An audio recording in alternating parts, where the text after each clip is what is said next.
रहे हैं हल्ला बोल, आपके साथ मैं हूं अंजना ओम कश्यप। बिहार में कौन कसूरवार, इसी पर हम करेंगे 1 घंटे बहस, क्योंकि जो सवाल हमने आपसे पूछा है वही सवाल इस वक्त सबसे प्रबल है कि आखिर इस हार के लिए क्या मोदी और अमित शाह की जोड़ी को जिम्मेदार ठहराया जा सकता है। कौन से वो 5 सवाल जिन पर आज हम करेंगे चर्चा।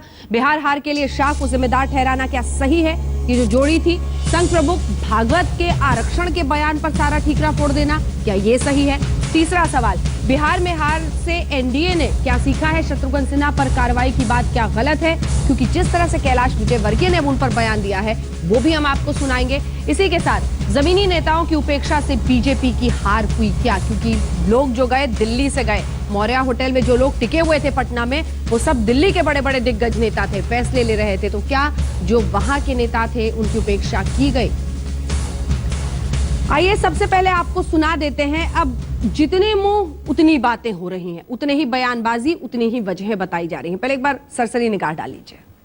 तो सुना आपने, अलग अलग बातें हो रही हैं। इस बीच अरुण जेटली ने यह कह दिया है कि विरोधियों के एकजुट होने से यह हार हुई है और गणित ने हमें हरा दिया। यह भी दिलचस्प है क्योंकि अभी शशि शेखर जी यहां पर मौजूद हैं और उन्होंने कहा कि अगर हम सही हैं तो याद आता है अरुण जेटली जी ने ही कहा था कि केमिस्ट्री है, ये अरिथमेटिक नहीं है चुनाव। बहरहाल इस पर चर्चा करेंगे। कई खास मेहमान हमारे साथ जुड़े हैं। सबसे पहले आपका परिचय उनसे करा दें। संबित पात्रा जी आज स्टूडियो में हमारे साथ खास हल्ला बोल के लिए आए हुए हैं।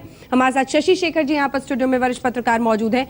डॉक्टर शकील अहमद लंबे वक्त के बाद हमारे साथ जुड़ रहे हैं इस पूरी चर्चा में, और हमारे साथ श्याम रजक जी भी जेडीयू की तरफ से जुड़ गए हैं।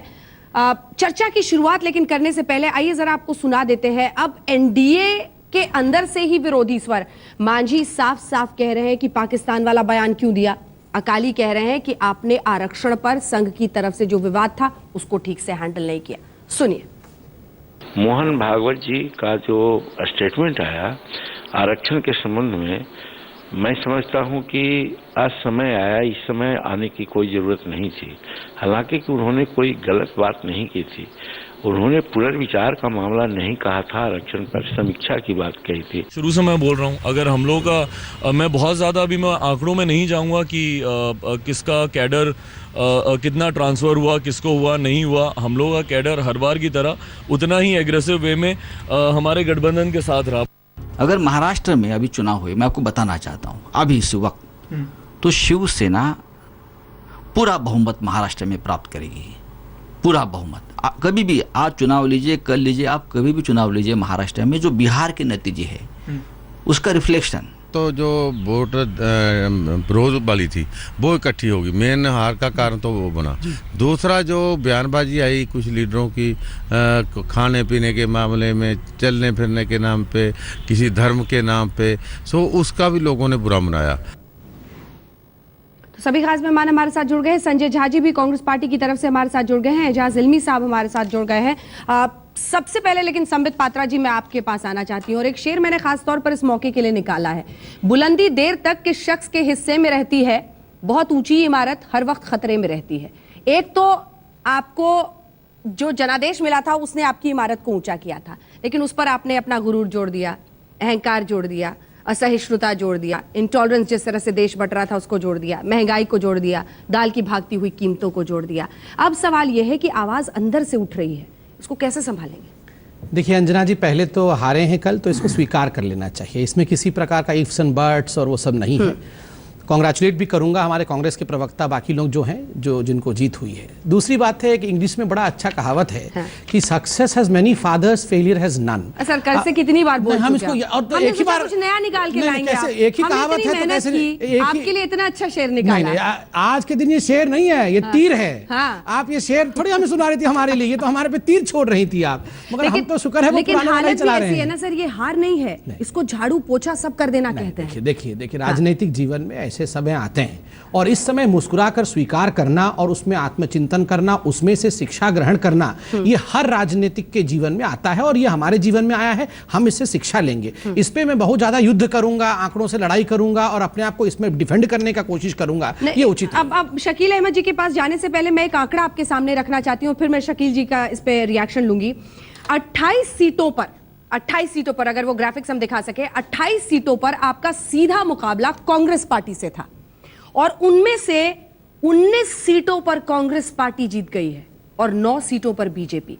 मतलब जहां कांग्रेस वर्सेस बीजेपी था 28 सीटों पर, उसमें से 19 सीटों पर कांग्रेस जीत गई है और आप सिर्फ 9 पर। इसका मतलब समझते हैं आप? देखिए, इसमें यह भी समझना होगा कि कांग्रेस अकेली नहीं लड़ रही थी, कांग्रेस के साथ जेडीयू भी था, कांग्रेस के साथ आरजेडी भी थी। लेकिन वोट तो हाथ पे ही डाला होगा ना लोगों ने? डाला हाथ बटन पे, दबाया मगर ना? हाथ खाली अकेला हाथ नहीं था, हाथ में तीर धनुष भी था, एक हाथ में लालटेन भी थी। ये तीनों जब मिला, अकेला हाथ तो कुछ नहीं कर पा रहा था, तभी तो हाथ को लालटेन भी पकड़ना पड़ा और तीर भी उठाना पड़ा। अगर अकेला हाथ होता तो वो अलग कहानी होती, खैर, मगर फिर भी अच्छा उन्होंने किया है, ये मानना चाहिए। चलिए शकील जी, ये कम से कम क्या कह रहा है आप लोगों के लिए, क्योंकि मुझे पता है राहुल गांधी और पूरी की पूरी पार्टी में एक तरह से नई जान आ गई है इसके बाद बिहार में।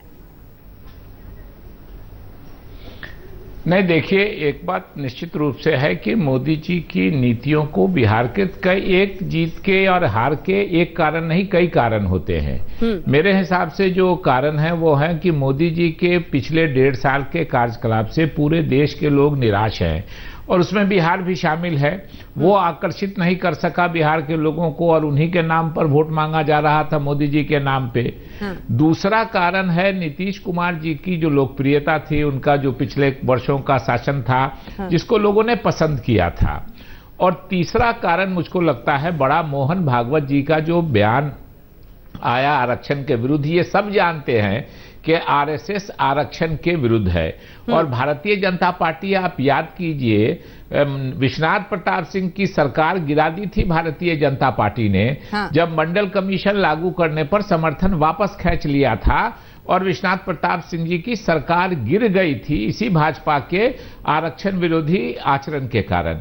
तो लोगों को ये विश्वास हो गया और वो तबके जिनको था आरक्षण से लाभ मिलता है और हमारा कमिटमेंट उस पर था। इसीलिए आप देखेंगे कि इनके दोनों जो सहयोगी दल तीनों थे, चाहे वो मांझी जी का दल हो, चाहे वो कुशवाहा जी का दल हो, चाहे वो रामविलास पासवान जी का दल हो, इन सब की हालत सबसे ज्यादा खराब हुई कि उनका सब वोट हमारी तरफ शिफ्ट कर गया। शकील जी, वो ये कह रहे हैं कि आपके लिए वोट नहीं पड़ा है, मतलब राहुल गांधी के लिए वोट नहीं पड़ा है। वो ये कह रहे हैं कि लालू और नीतीश के लिए वोट पड़ा और चूंकि आप गठबंधन में थे तो हवा में आपकी भी नैया निकल गई, ये कह रहे हैं वो। नहीं, देखिए, आप याद कीजिए, शुरू से इस गठबंधन को बनाने में राहुल गांधी जी ने बहुत महत्वपूर्ण भूमिका निभाई और उनके प्रयास की वजह से, ये बात मुझको कहने में कोई झिझक नहीं है कि पिछली बार हम लोग अलग लड़े थे लोकसभा के चुनाव में। हम और लालू जी साथ थे, नीतीश जी अलग थे। नतीजे लोकसभा के आपके सामने हैं कि 40 सीटों में 31 सीटें भारतीय जनता पार्टी और उसके सहयोगी दल जीत गए थे। संबित पात्रा जी वहां बैठे हैं, उनका गठबंधन जीत गया था। हम और लालू जी साथ थे, नीतीश जी अलग थे। आज हम इकट्ठा हुए हैं। कह रहे हैं कि राहुल जी ने गठबंधन बनाया और वहां पे आरजेडी और जेडीयू दोनों के प्रवक्ता ने इसे खारिज कर दिया। ठीक है, अभी पूछते हैं संबित जी, मैंने बीच में आपके नहीं बोला। बोलिए, अगर आप बीच में बोलिएगा तो मेरी आवाज भी कुछ नहीं वो हम जानते हैं। हम ऐसा गुस्ताखी करेंगे तो आप हमारा क्या कर देंगे, मेरे ऊपर भी। हाँ, तो इसलिए प्लीज मेहरबानी कीजिए, मेरी आवाज भी कुछ कम हल्की नहीं है, इसलिए बीच में नहीं टोका कीजिए। यही इसलिए मैंने कहा कि राहुल जी ने सभी दलों को, नीतीश जी को, लालू जी को, कांग्रेस को साथ लाने में एक महत्वपूर्ण भूमिका निभाई। और इसलिए अगर हम अलग अलग लड़े थे तो अंग्रेजी की वो कहावत है कि united we stand, divided we fall. लोकसभा के चुनाव में हम अलग अलग थे, उनको फायदा हो गया, इस बार हम साथ आए। और इस 1 साल 1.5 साल में जो डिसअपॉइंटमेंट था नरेंद्र मोदी जी के काम से, वो भी रिफ्लेक्ट किया और नीतीश जी के अच्छे नेतृत्व ने भी हमको फायदा पहुंचाया। शशि जी के सोशल सपोर्ट ने हमको फायदा पहुंचाया। शशि जी, आपसे कुछ कहना है? मैं इन दोनों में किसी की बात का जवाब नहीं दे रहा, बस मैं आज की बहस की बात कर रहा हूँ। आपने शेर से शुरू किया और संबित पात्रा और शकील भाई दोनों जो हैं अंग्रेजी की कहावतों से अपनी अपनी बात पूरी कर रहे हैं। लेकिन मुझे लगता है कि ये शायराना और थ्योरियाना मामला नहीं है, ये बिल्कुल सीधी सपाट हार और जीत बात करनी चाहिए। बिल्कुल, और इसीलिए मैं, लेकिन वजहों तक पहुंचने की चूंकि कोशिश है, मैं ये सवाल पूछूंगी शशि शेखर जी आपसे कि क्या मोदी और अमित शाह की जोड़ी को जिम्मेदार ठहराना इसके लिए सही है? लेकिन उससे पहले जल्दी से श्याम रजक जी आपके पास चले, क्या कांग्रेस पार्टी को, राहुल गांधी को ये क्रेडिट पूरी तरह से दे देना सही है कि राहुल गांधी की वजह से ये अलायंस हुआ था? जल्दी से श्याम रजक जी आपकी तरफ से।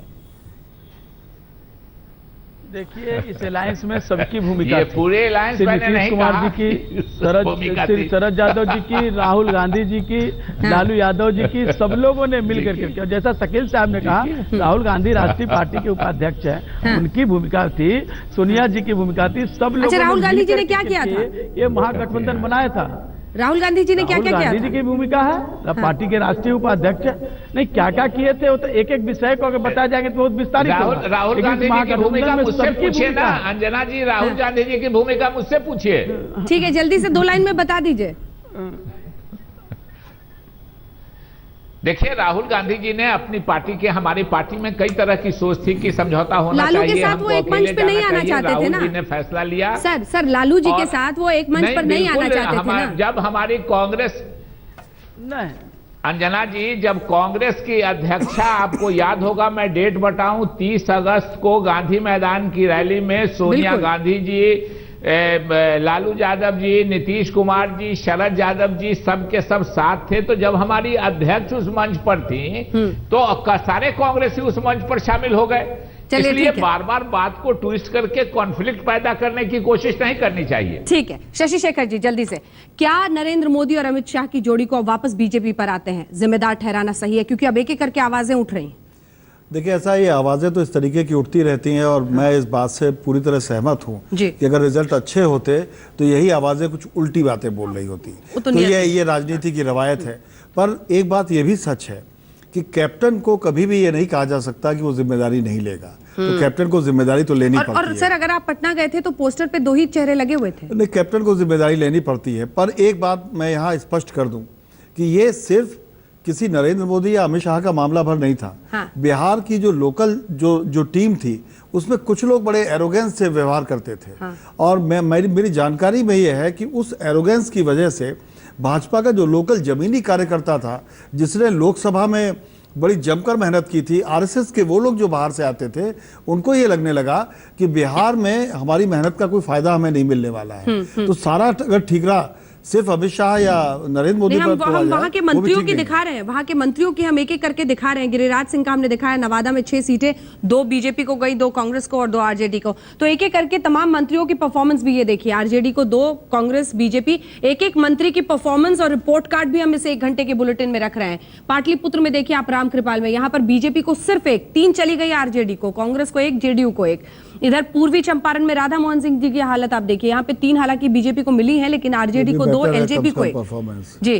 तो एक एक करके हम, और इधर सारण में आप देख लीजिए 4 चली गई इस बार आरजेडी की तरफ, यहाँ पर राजीव प्रताप रूडी के इलाके में। तो ये ठीक है कि हम उनकी बात करें, लेकिन एक बात ये सच है कि ब्रांड मोदी को आप हर गली मोहल्ले में नहीं चला सकते। क्योंकि देश चलाने के लिए लोगों ने उन पर जिम्मेदारी सौंपी और अभी भी लोग ये नहीं कह रहे कि देश वो नहीं चला पा। आप कह रहे हैं कि स्टेट और नेशनल इलेक्शंस को एक जैसा नहीं ठहरे। बिहार के लिए कौन कसूरवार? जी हाँ, यही सवाल आज हम पूछ रहे हैं एनडीए के मद्देनजर। लेकिन एक के बाद एक जिस तरह की बयानबाजी हुई है, वो सिलसिला अभी भी नहीं थमा है। सबक सीखने को तैयार नहीं है। कैलाश विजयवर्गीय, एक बार फिर से सुनिए। भारतीय जनता पार्टी की पहचान शत्रुघ्न सिन्हा कारण नहीं है, इसलिए उनको कितनी वफादारी करना चाहिए भारतीय जनता पार्टी के प्रति, ये उनको तय करना।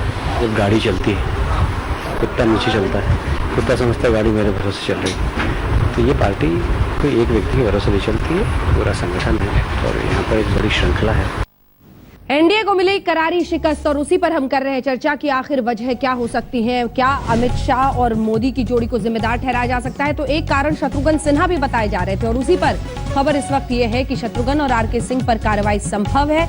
बताया जा रहा है कि उस पर सीधे अभी कुछ नहीं कहा जा रहा, लेकिन दिवाली के बाद दोनों के खिलाफ कार्रवाई की जा सकती है।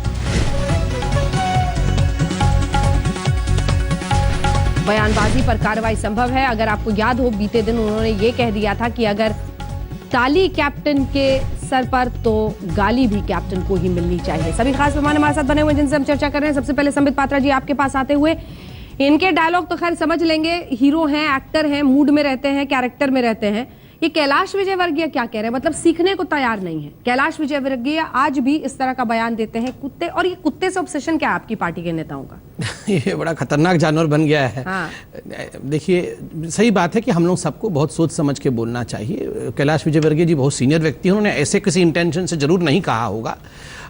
वो सिर्फ इतना कहना चाहते थे कि संगठन सर्वोपरि होता है और संगठन से व्यक्ति छोटा होता है, मगर फिर भी मैं इस पर अधिक टिप्पणी नहीं करना चाहूँगा।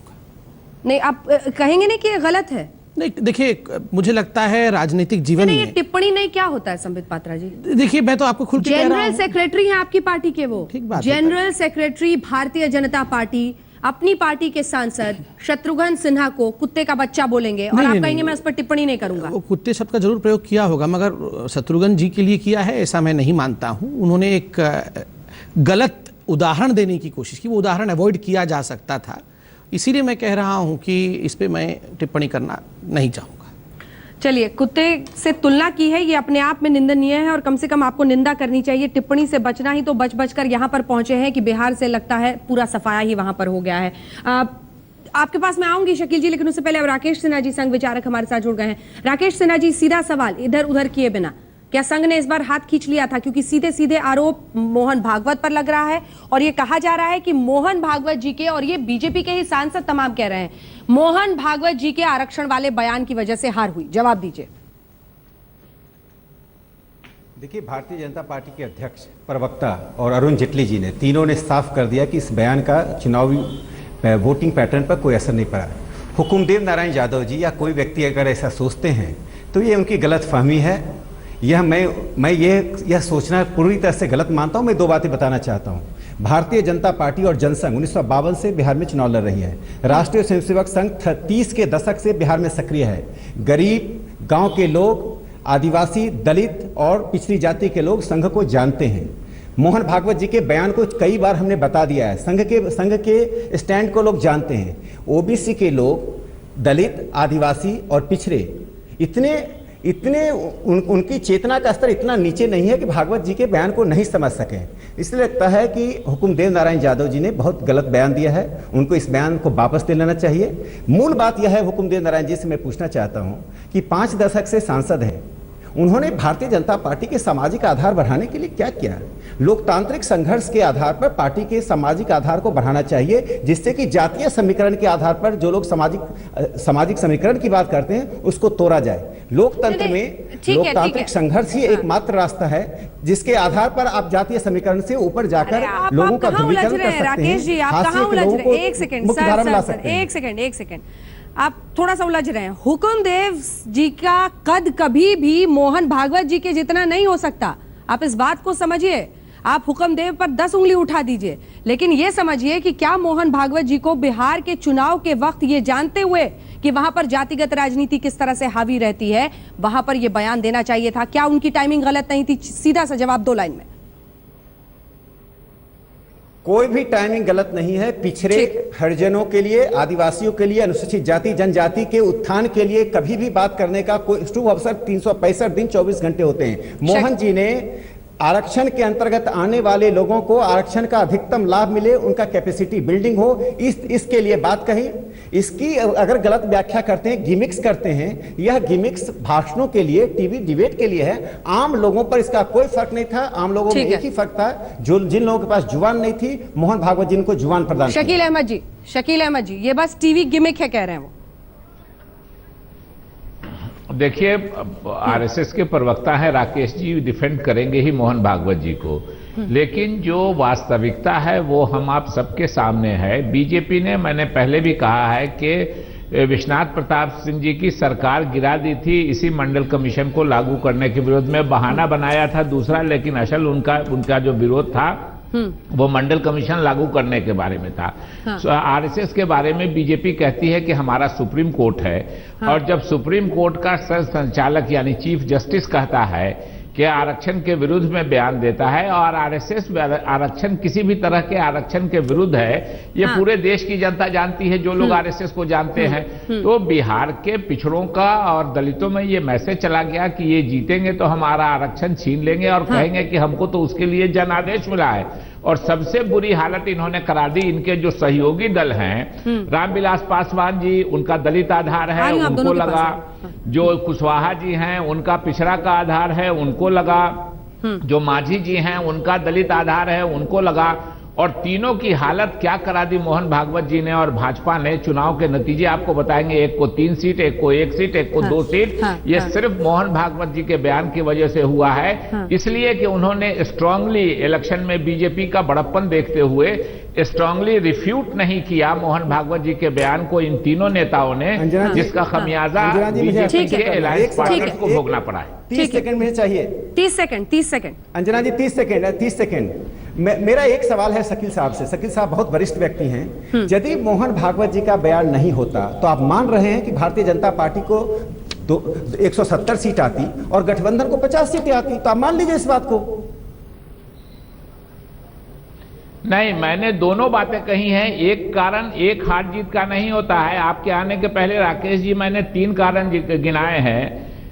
नीतीश कुमार जी का व्यक्तित्व, उनके मुख्यमंत्री के द्वारा किया गया परफॉर्मेंस, नरेंद्र मोदी जी से निराशा पूरे देश में है, उसमें बिहार भी शामिल है। उन्होंने एक वादा पूरा नहीं किया लोकसभा के चुनाव में। और तीसरा जो था वो मोहन भागवत जी का बयान है, जो मैंने तीनों बातें आपके आने के पहले कही थी कि ये तीनों कारण है। मैं अभी भी उस पर स्टैंड करता हूं। संबित जी देखिए, 2 बार अभी शकील जी एक छोटा सा शकील जी 2 बार आपने अपने वक्तव्य में अभी कहा कि विश्वनाथ प्रताप सिंह जी के सरकार को हमने गिरा दिया आरक्षण को लेकर। आप बताइए, उसके बाद वाजपेयी जी की सरकार बनी थी, किस प्रकार से वाजपेयी जी की सरकार ने आरक्षण में किसी प्रकार का संशोधन किया? हमने हमेशा अंत्योदय के कॉन्सेप्ट को लेकर पीछे के लोगों को आगे बढ़ाने का भरसर प्रयत्न किया है। मगर अंजना जी, मैं बहुत दिल से कह रहा हूं एक बार, यहां हर कोई जानता है, ये आरक्षण के विषय के गुगली को, जो कि विषय किसी और संदर्भ में कहा गया, जिस प्रकार से राजनीतिक बना के उसे खेलने का कोशिश किया गया है। अब तो चुनाव खत्म हो गया, ये जीत गए। खेल तो लोग कह रहे हैं कि मोहन भागवत जी ने कर दिया। पूछिए, ये दिल से जानते हैं, ये दिल से जानते हैं कि हकीकत क्या है। मोहन भागवत जी ने कर दिया। बिल्कुल नहीं, मोहन भागवत जी ने दीनदयाल उपाध्याय जी के विषय पर अरे बाहरी लोग खेल सके, महागठबंधन खेल सका इस विकेट पर, क्योंकि बॉल फेंक दिया मोहन भागवत जी ने। मोहन भागवत एक मुद्दा बना अंजना जी मोहन भागवत जी ने निर्णायक था, ये मैं नहीं मानता इस बात दिया, क्योंकि अंकगणित पहले दिन से देखिए चर्चा करना चाहता है, चर्चा कर रहा है। अरे चुनाव हो जाने देते, उसके बाद चर्चा कर लेते ना। अब तो शांत है, अब उस मुद्दे पर नहीं बोल रहे। नहीं, अरे चुनाव क्या है, अंजना जी एक सामाजिक आर्थिक मुद्दे पर मोहन भागवत जी ने इतनी बात कही कि उसका उस पर रिव्यू होना। क्यों रिव्यू नहीं हो? महादलित क्या कंसेप्ट है? दलित से महादलित आया, पिछड़ा से महापिछड़ा आया। अगर रिव्यू नहीं होता तो महापिछड़ा नहीं आता, महादलित नहीं आता। देखिए, एक बहुत साफ गणित था, लोग जो आरक्षण के एम्बिट में एक बहुत साफ गणित था बिहार के इलेक्शन की। 2 बातें नहीं भूलनी चाहिए बिहार के इलेक्शन की। बात नंबर 1, लालू और नीतीश मिलके 2 इतनी बड़ी पर्सेंटेज बिहार में हो जा रहे थे, जिसका कोई जवाब लोकल स्तर पर बीजेपी गठबंधन के पास नहीं था। दूसरी बात, उनका वोट बैंक कंसोलिडेट होकर मिनिमम 35% था, और वो 35% दूसरे वोटर्स को अपनी ओर आकर्षित करने के लिए पर्याप्त था। ये आप मुस्लिम यादव और कुर्मी कह रहे हैं? मुस्लिम यादव और कुर्मी। और इसके तीसरी बात, नीतीश ने जो काम किया था महिलाओं के लिए, वो एक ऐसा वोट बैंक था जिसको कि तोड़ना किसी और के लिए आसान नहीं था, पूरी तरह से उधर चला। तो ये सारी समीक्षाएं हैं बात की, किसने ऐसा किया, उसने और मुझे ऐसा लगता है पराजय का ठीकरा तोड़ने का तरीका भी है ये। ठीक है। मैं इस पर जल्दी से श्याम जी आपसे एक प्रतिक्रिया चाहती हूँ, क्योंकि ये कह रहे हैं संबित पात्रा जी की ये इस इंटेंशन से नहीं किया था मोहन भागवत जी ने, आप लोगों ने उसको राजनीतिक मुद्दा बनाकर विषय ही कुछ और था। दीनदयाल उपाध्याय जी की जन्मतिथि के अवसर पर एक इंटरव्यू में उन्होंने और अफर्मेटिव एक्शन की बात की, उसको चुराकर मुद्दा बनाकर, जो इशू नहीं था उसको इशू बनाकर जिस प्रकार से राजनीति करने की कोशिश की गई। आज तो चुनाव खत्म हो गया सर, आप तो जीत गए। अब तो नहीं, शकील जी का बहुत दिनों बाद हंसने का मौका मिला है। इशू तो आपने भी बहुत तरह के बनाए, शकील जी को हंसने का मौका मिला है बहुत दिनों बाद। इशू बनाने में आपने भी कोई कसर नहीं छोड़ी। इशू तो पहली बार अंजना मुझे लगा ये इलेक्शन जिस तरीके का था कि इसमें भाषा की, पद की गरिमा की, आयु की गरिमा की इतनी छीछालेदर हुई, ऐसा लग रहा था जैसे कि महाभारत हमारी आंखों के सामने शाब्दिक तौर पर हो रहा है। बिल्कुल। श्याम जी जल्दी से इस पर जवाब। आप लोगों ने जानबूझकर इसको मुद्दा बनाया और इस पर बैटिंग की, जबकि इंटेंशन कुछ और था। कहीं हम लोगों ने मुद्दा नहीं बनाया, बल्कि आरएसएस का यह मुद्दा शुरू से रहा है। जब से आरएसएस है वो बाबा साहब भीमराव अम्बेडकर के संविधान के साथ अपमान करने का काम किया है। श्याम रजक जी, आपको तो मैं जमीनी नेता समझती थी। एक सेकंड श्याम रजक जी, अब फिर आप ऐसे हवाई बात करेंगे, आपको मैं जमीनी नेता कम से कम समझती थी। एक सेकंड सर, कहा अगड़ा पिछड़ा किसने कहा था? अरे अगड़ा पिछड़ा की लड़ाई किसने कहा था श्याम जी?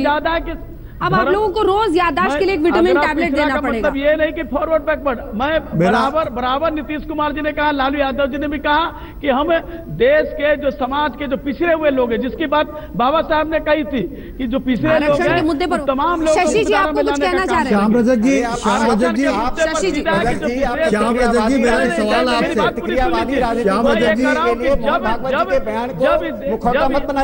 श्याम रजक जी, मेरा एक सवाल आपसे। पहली बार लालू नीतीश ने प्रतिक्रियावाद में झोंक दिया है। मंडल आयोग में ये बात था। और आपको बता दूं, यह मुद्दा एक राष्ट्रीय मुद्दा है और ये दलितों के पक्ष में है, पिछड़ों के पक्ष में है। जो पिछड़े आज मुख्य धारा में नहीं आ पा रहे हैं, कुछ लोगों तक आरक्षण सीमित है। चुनाव समाप्त हो गया, ये बहस नीचे तक जाएगी, उन पिछड़ों तक जाएगी, उन दलितों तक जाएगी जो इससे वंचित है आरक्षण के लाभ से। ठीक है, चलिए एक सेकंड जल्दी से शशि जी का कमेंट करना चाहते हैं। श्याम रजक जी, प्लीज राकेश जी। श्याम रजक जी, मेरा आपसे सिर्फ एक सवाल ये है कि ये आप चुनाव जीत चुके हैं और अब चुनाव जीतने के बाद बजाय दोषारोपण करने के अब थोड़ा आगे की बात कीजिए, क्योंकि आपकी सरकार से उम्मीदें बहुत ज्यादा हैं और ये नाउम्मीदी अगर आपको फायदा पहुंचा रही है एक सरकार से नाउम्मीदी, तो ये आपको नुकसान भी कर सकती है। बिल्कुल, और इसी के साथ लैंग्वेज को अब बेहतर किया जाए। बिल्कुल, और इसी के साथ अब हमें इस बहस का अंत करना पड़ेगा। श्याम रजक जी, वक्त की कमी, इसी के साथ बहस का अंत करना पड़ेगा। लेकिन सबसे ज्यादा बड़ा अगर कोई सबक इसमें है तो वो एनडीए के लिए है। और आज बिहार का वोटर यही कह रहा होगा, तू मेरा ना बन सका ना बन, तू अपना तो बन, कम से कम सबक तो सीख। आज भी कैलाश विजयवर्गीय का ये बयान आना बाकी दुर्भाग्यपूर्ण कहा जा सकता है। देश दुनिया की बाकी खबरों के लिए आप देख रहिए।